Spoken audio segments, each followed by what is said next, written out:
Hello बच्चों, चलिए प्रश्न देखते हैं। मेंडल के स्वतंत्र अपव्यूहन के नियम को उदाहरण देकर समझाइए। तो आइए जानते हैं हमारे प्रश्न की मुख्य अवधारणा। मुख्य अवधारणा, हमारे प्रश्न की मुख्य अवधारणा है, हमें बताना है मेंडल के द्वारा दिया गया जो स्वतंत्र अपव्यूहन का नियम है, स्वतंत्र अपव्यूहन का नियम है, उसके बारे में हमें बताना है उदाहरण सहित। तो देखिए, मेंडल जो है, इनका पूरा नाम है वैज्ञानिक ग्रेगर जॉन मेंडल, और इन्होंने जो है आनुवंशिकी संबंधी 3 नियम दिए थे, जिसमें से एक नियम है स्वतंत्र अपव्यूहन का नियम। ये क्या है? आनुवंशिकी का नियम। अब ये नियम क्या कहता है ये जान लेते हैं। देखिए, इस नियम के अनुसार जब एक लक्षण की वंशागति होती है, किसी एक लक्षण की वंशागति होती है पैतृक पीढ़ी से संतति में, तो यह वंशागति दूसरे लक्षण की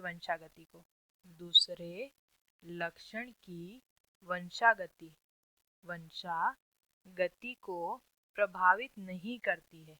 क्या नहीं करती है? प्रभावित नहीं करती है। यानी कि जो एक पीढ़ी से दूसरे पीढ़ी में लक्षण जाते हैं, एक पीढ़ी से दूसरी पीढ़ी में लक्षण जाते हैं, ये लक्षण स्वतंत्र रूप से एक पीढ़ी से दूसरी पीढ़ी के अंदर प्रवेश करते हैं। यानी कि एक लक्षण यदि प्रथम पीढ़ी में स्पष्ट नहीं हुआ है तो वह दूसरी पीढ़ी में स्पष्ट होगा। पहला लक्षण दूसरे लक्षण की वंशागति को प्रभावित नहीं करेगा। इसे ही स्वतंत्र अपव्यूहन का नियम कहते हैं। देखिए, मेंडल ने इसके लिए एक प्रयोग भी किया था। इन्होंने गोल हरे बीज, गोल व हरे बीज और पीले और झुर्रीदार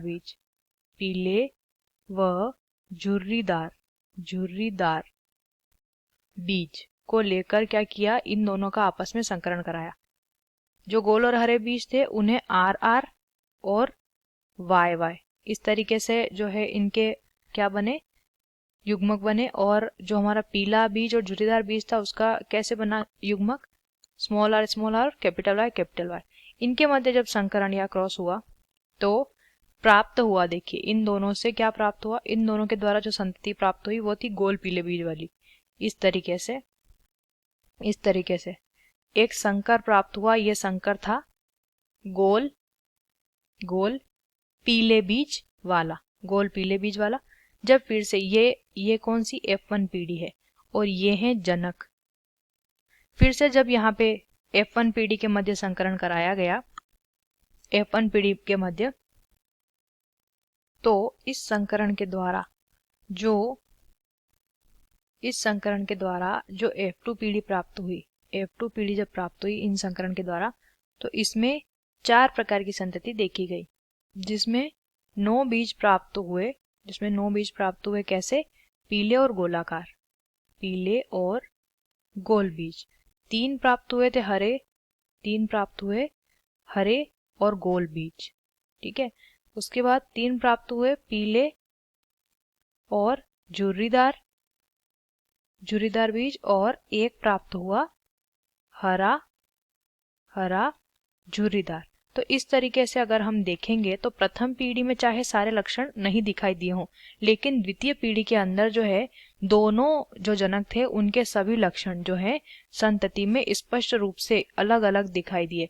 तो ये जो स्वतंत्र अपव्यूहन का नियम है ये यही कहता है कि जो लक्षण होते हैं उनकी वंशागति दूसरे लक्षण की वंशागति को प्रभावित नहीं करती। स्वतंत्र रूप से लक्षण जो है वो संतति में स्पष्ट हो जाते हैं। आशा करते हैं आपको इस प्रश्न का उत्तर समझ आया होगा। धन्यवाद।